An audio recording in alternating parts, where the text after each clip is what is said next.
ఓం గం గణపతయే నమః. ఓం మహాసరస్వత్యై నమః. ఓం మహాగురుభ్యోం నమః. ఇప్పుడు మనం శుక్రుడు మిథున రాశిలోకి 14వ తారీఖు నుంచి మారుతున్నాడు. 14వ తారీఖు మిథున రాశిలో మారడము, ఆయన వృషభ రాశిలోంచి మిథున రాశిలోకి మారుతున్నాడు.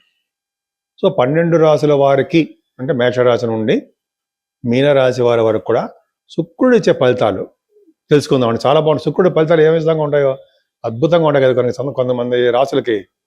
ఇప్పుడు మనం తెలుసుకుందాం. మకర రాశి. మకర రాశి వారికి 6వ భావంలోకి వెళ్ళిపోయాడు. అవునా? 6వ భావంలో శుక్రుడు ఏమాత్రం మంచి చేయడు. చెడు అలవాట్లు, చెడు స్నేహితులు, చెడ్డ అలవాట్లు, చెడ్డ దృష్టి, ఇవన్నీ ఉండడానికి అవకాశాలు ఉన్నాయి. కొంచెం జాగ్రత్తగా ఉండండి. పైగా మీకు పంచమాధిపతి 6వ భావం ఉండడం వల్ల మీ సంతానానికి కూడా చిన్న చిన్న ప్రాబ్లమ్స్ క్రియేట్ చేస్తూ ఉంటాయి. లేదా మీ సంతానం ఆలస్యంగా పుట్టడము, సంతానానికి ఏదో ప్రాబ్లమ్స్ ఉండడము, ఏమన్నా ఉన్నాయండి. చిన్న చిన్న ప్రాబ్లమ్స్ అయితే మీకు ఉన్నాయి. అంతేకాకుండా మీ శుక్రుడు కూడా, అంటే మీ శుక్రుడు 10th హౌస్లో అయ్యాడు కదండి, 10వ ఇంటి వాడు. 10వ ఇంటి వాడు కూడా మీకు ఈ విధంగా శుక్రుడు మీకు యోగం కలిగిస్తూ ఉంటాడు, అదృష్టం కలిగిస్తుంటాడు. 10th హౌస్లో ఆడుగా 7వ భావంలో ఉన్నాడండి, 6వ భావంలో ఉన్నాడంటే కొద్దిగా మీకు ఉద్యోగంలో కూడా చిన్న చిన్న ప్రాబ్లమ్స్ రావడానికి అవకాశం ఉంది. అమ్మవారిని పూజిస్తే సకల దోషాలు పరిహారం అవుతాయి. 12 రాశుల వారికి, మేషరాశి నుండి మీనరాశి వారి వరకు కూడా 12 రాశుల ఈ శుక్రుడు ప్రభావం ఎలా ఉందో తెలుసుకున్నామండి. మనం ఇప్పటివరకు తెలుసుకున్నాము. ఇప్పుడు నా పేరు వాడ్రే వాదినారాయణరావు, డాక్టర్ వాడ్రే వాదినారాయణరావు. నేను ఈ ఆస్ట్రాలజీలో ఆల్మోస్ట్ 36 ఇయర్స్ నుంచి ఉన్నాను. నేను 1990 నుంచి తెలిసాడు నాకు. ప్లస్ ఐసీడబ్ల్యూ కూడా చేశాను నేను. సిఎంఈ అంటాం, కాస్ట్ అకౌంటెంట్. సరే, అది పక్క పెడదాం. ముఖ్యంగా చాలా మంది జాతకాలు తెలుసుకోవాలని కోరుకుంటూ ఉంటారు. అసలు మన భవిష్యత్తు ఎలా ఉంటుంది, మనం ఏ ఫీల్డ్లో సెటిల్ అవుతాం, మన వ్యాపారమా, ఉద్యోగమా, ఎలా ఉంటుంది, సినిమా రంగంలో ఛాన్సెస్ వస్తాయా, అంటే పొలిటికల్ రంగంలో మనం బాగా ముందుకు వెళ్ళగలమా, ఉంటాయి కదండి, జాతకాలు ఉంటాయి కదా. నేను చెప్పేది అబద్ధాలే ఉండవు. సినిమా రంగంలో వెళ్దామా, పొలిటికల్ రంగంలో వెళ్దామా, అదే శుభ్రంగా గవర్నమెంట్ జాబ్ చేసుకుంటూ ఉందామా, వ్యాపారాల్లో కూడా బాగా ఉందామా, నలుగురికి విద్య చెబుతూ విద్యలో బాగా రానిద్దామని అనుకుంటాం కదా. ఖచ్చితంగా ఉంటుంది. సో ఈ విధంగా జాతకాల్లో ఏ పాయింట్ ఆఫ్ వ్యూ కావాలన్నా కూడా జాతకం పరిశీలించాలి. అందుకనే ప్రతి వాళ్ళకి date of birth, time of birth, place of birth ప్రతి వాళ్ళకి ఉంటే, అదే చెప్పించుకునే వాళ్ళకండి ఉంటే ఖచ్చితంగా మనం దశలు, విదేశాలు, అంతర్దశలు వేస్తాం కదా. ఇది తెలియదే ఉంది.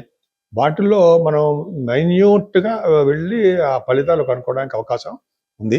నేను చాలామంది చెప్పాను, చాలామంది జరిగింది. అని నేను వీళ్ళు మన యూట్యూబ్లో కూడా కామెంట్స్లో కొంతమంది పెడుతూ ఉంటారు. మర్చిపోతుంటారు కొంతమంది అనుకోండి. నాకు ఫోన్ చేసి చెప్తూ ఉంటారు, ఇలా మా అబ్బాయికి ఉద్యోగం వచ్చిందనో, వీసా వచ్చిందనో, లేకపోతే ఒక అమ్మాయి బాబుకు పుట్టాడనో, మ్యారేజ్ అయిందనో, ఏవో చెప్తా. ఏంటి అందరికీ సహజంగా జరుగుతుంది. బట్ ఆస్ట్రాలజర్స్కి జనరల్గా చెప్పేది అదే. కాబట్టి నేను జనరల్గా చెప్తుంటాం కాబట్టి జరగడానికి అవకాశాలు ఎక్కువ. సరే, ఇవన్నీ పక్క పెడతామండి. ముఖ్యంగా మీ జాతకాలు తెలుసుకోవాలనుకుంటే 7075389589 7075389589 ఫోన్ చేయండి. తప్పకుండా నేనే లిఫ్ట్ చేస్తాను. అది షూట్స్లో ఉంటే బహుశా నేను లిఫ్ట్ చేయలేకపోవచ్చు. మీరు మీ డీటెయిల్స్ మీకు చెప్పించుకోవాలనుకుంటే వాట్సాప్లో పెట్టండి. పెడితే చాలామంది అలాగే చేస్తుంటారు. వాళ్ళకి మళ్ళీ నేనే పర్సనల్గా ఫోన్ చేసి మీకు ఏం కావాలి, ఏం తెలుసుకోవాలనుకుంటున్నారు అనేది కామెంట్ దాంట్లో పెట్టండి. మీరు నాకు తెలుస్తుంది జాతకాలు వేసేటప్పుడు చెప్తూ ఉంటాను. అవన్నీ వేరే విషయం అనుకోండి. సో కాబట్టి మీరు చేస్తే మంచిది. అంతేకాకుండా మీకు వాస్తు సంబంధించినటువంటి డౌట్లున్నా, అయితే మీరు తెలుసుకోవాలనుకున్నా, ఇలా ఉందండి, ఇలా ఉందని తెలుసుకోవాలనుకున్నా మనం చెప్పగలను నేను. ఎందుకంటే నేను వాస్తులో కూడా ఉన్నాను. కానీ మెయిన్ ఫోకస్ అంతా ఆస్ట్రాలజీ. అంతేకాకుండా కాస్ట్ అకౌంటెంట్ కాబట్టి నేను ఆడిటింగ్ కూడా చేసుకోవచ్చు. బట్ ఆ ఆడిట్ వైపు వెళ్ళలేదు. ఆడిట్ వైపు వెళ్ళకుండానే దీంట్లోకి వచ్చాను నేను. సో ఇదొక అదృష్టం అండి. గవర్నమెంట్ సంబంధించిన ఉద్యోగాలు చేశాను ఆఫీసర్గా. సరే, పక్క పెడదాం అనుకోండి. ఈ 12 రాశుల వారు ఏ దేవుణ్ణి, ఏ శుక్రుడు ప్రభావం ఉంది కాబట్టి శుక్రుడు ఎవరిని పూజించాలి, శుక్రుడితో పాటు ఎవరిని పూజించాలి అని తెలుసుకుందామండి. ముఖ్యంగా ఈ మే నెలలోనే 14వ తారీఖు నుంచి మనకి శుక్రుడు మారుతాడు. మారిన వెంటనే అదే రోజు 15వ తారీఖు మహాశివరాత్రి వస్తుందండి.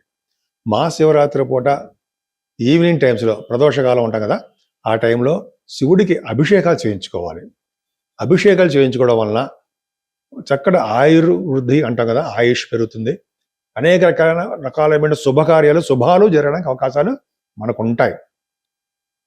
అంతేకాకుండా మనకి 16th అమావాస్య వస్తుంది. ఇది ఇంపార్టెంట్ ఇక్కడ శుక్రుడు ప్రభావం ఉండడానికి.